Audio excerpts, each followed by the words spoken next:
watchtower. Neither of these offer any real strategic value. But will the team realise this? It's a pretty nothing special place in strategic terms. It's flat, it's open, it's on the sea, the Mediterranean. And yet, over centuries, it's been the site for battles many, many times. Several times in the ancient period. Then you get Napoleon's troops coming that way in 1798. You get British troops coming that way in 1917 to take Palestine from the Turks. And then you get the Israelis fighting a battle within a mile or two of this same spot, again in 1967 when they invaded Egyptian Sinai. So it's a kind of strategic crossroads because it's at the choke point, a narrow piece of land where Africa meets Eurasia. Can we look across to the right? This is going up towards here. And it's going up towards there. So that's that outcrop. You see, it's not that steep. It's fairly featureless, isn't it? Really. And those hills at the back. Can we go right to where the? Keep going, Adam, if you can. Right over, just to see how high they are. As far as the team is concerned, they're groping for some significant terrain feature to help them understand the ground they're going to fight on. But as you see, the team is looking at the boundaries of this battlefield, not at the battlefield itself. When you look at this battlefield, there's nothing to see. This is the thing, that we're well matched. The terrain doesn't seem to actually amount to much, and it's going to just be down to... a watchtower, that is, as you say, really important. So if we could do a sneaky beaky round the side, try to and take that out, and then we can watch the battle from there. We need to take that out. I actually disagree. I think the thing to do is fight them where we find them, as we find them, rather than extend our line unnecessarily to do that. I agree with what Al said about we can see the terrain and we can see how flat it is, and there's not much benefit from the high ground as we discussed earlier. Despite Kate's fixation with the watchtower, the team realised the need to fight this battle on the flat. Let me take you on to part 3 of your briefing, where you can find out everything you need to know about your own troops.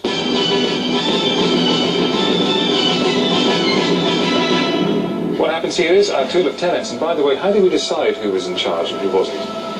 I think the generals are meant to be the 4 guys, and they thought they should have a woman. They're either being really chivalrous, or entirely ungallant.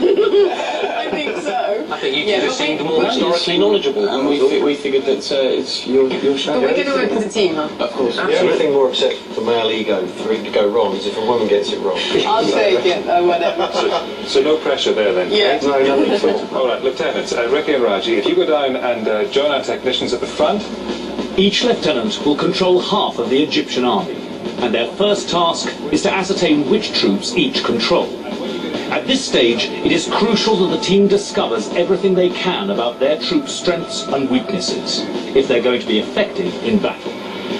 What you can be doing now is, again, using Adam on the big screen, start plotting with your blocks the rough shape of your own forces, and you get more information all the time from your lieutenants. It's all going so fast. Right. I'm controlling this lot on the right. Okay, that's the general in his little formation, but he's very strong, so he's very important to us. On the right of him now is a formation of elephants that we have, 8 elephants. And then behind them, with the A, they're the phalanx. They are the big, long pikes that the Egyptians used. That's your heavy infantry, isn't it? That's your heavier infantry, is this mob here. We've got 4 lots of that. We're going towards the javelin throwers now. So there's different kinds of infantry within the infantry. So we've got javeliners here. Al has spotted that their Egyptian infantry comprises archers, spearmen and tribesmen, each effective at a different range. But will the team use this knowledge when it comes to deploying their troops? And another 3 phalanx at the back. Are you saying phalanx or phalanx? Because if it's phalanx, we're in trouble. Shall we call them heavy artillery from now on? And then at the back, light cavalry. Back in the old days, Alexander the Great used a combination of the pikemen and the cavalry. He'd use the pikemen to fix his enemy and then use his cavalry to strike the enemy. The problem was that because Alexander's political descendants didn't keep up the horse breeding that Alexander had at his disposal, they don't have the cavalry to deliver that punch. If you look at the very front to the left, these guys here, Yeah. These are a scout troop. Just next to them, slightly behind, is the elephants. Then behind them, we've got one unit of archers. Okay. And just off to the left of them is the Greek generals. Now apparently these guys are really handy for things like morale and bolstering people up. But at the moment they're kind of out on the left, sorry. Yeah, they're with the cavalry at the minute because they're also on horseback. Okay. Raji has recognised the importance of the generals for troop morale. But will the team realise that for the generals to be effective leaders, their positioning during the battle is vital? Then you've got the lightly armoured infantry, these guys with small shields and spears. Yeah. The team's recce of their Egyptian troops has been comprehensive. With these two armies being equally matched, knowledge of their differences is essential to wage a successful campaign. Would you like some extra help? Would you like to know more about some of your own forces?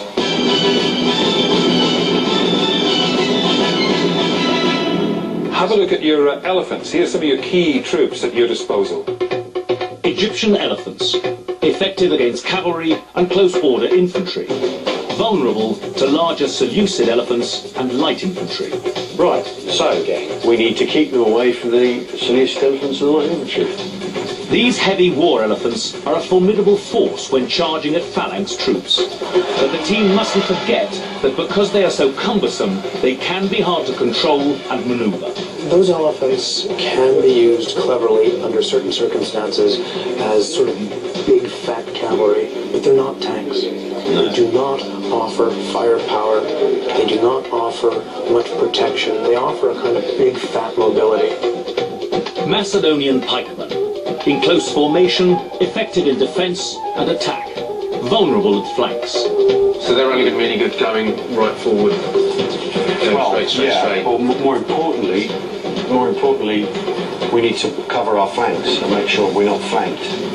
And because we're matched to the other army, their flanks are what we need to be looking at, what we need to be going for. We need to keep in box formation. Previously, Alexander the Great used the phalanx with their 22-foot pikes to establish his extraordinary reputation and that of the Macedonian Empire. A century later, these two generals, Ptolemy with his Egyptian army and the Seleucids' Antiochus, continue to rely on their phalanxes to win battles. Thankfully, the team have spotted their one weakness. Because the pikes that these phalanges carry are so long, they can't turn side to side without knocking their buddies off their feet.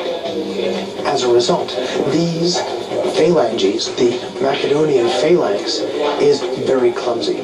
Look, I've given you lots of extra help which the Egyptians never had back then. Now you can get a pretty close-up view of the enemy.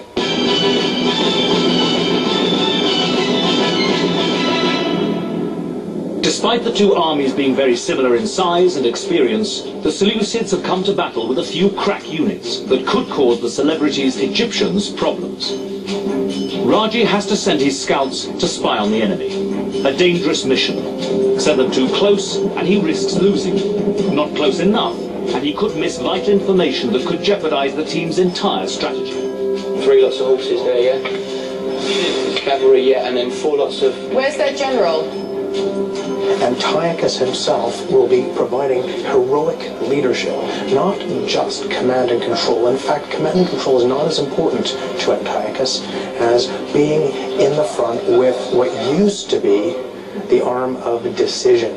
Because Alexander had been so good with his cavalry, Antiochus is out there with his cavalry. RG Raspids, so that's the pike people. The team have spotted the Raspids. Equipped with 22-foot pikes, they are the elite squadron of the Seleucid army.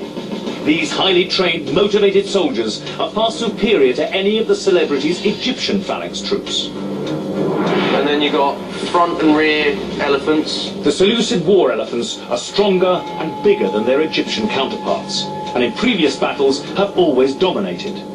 With the elephants placed on the Seleucids' right flank, the team need to be wary of pitching elephant against elephant.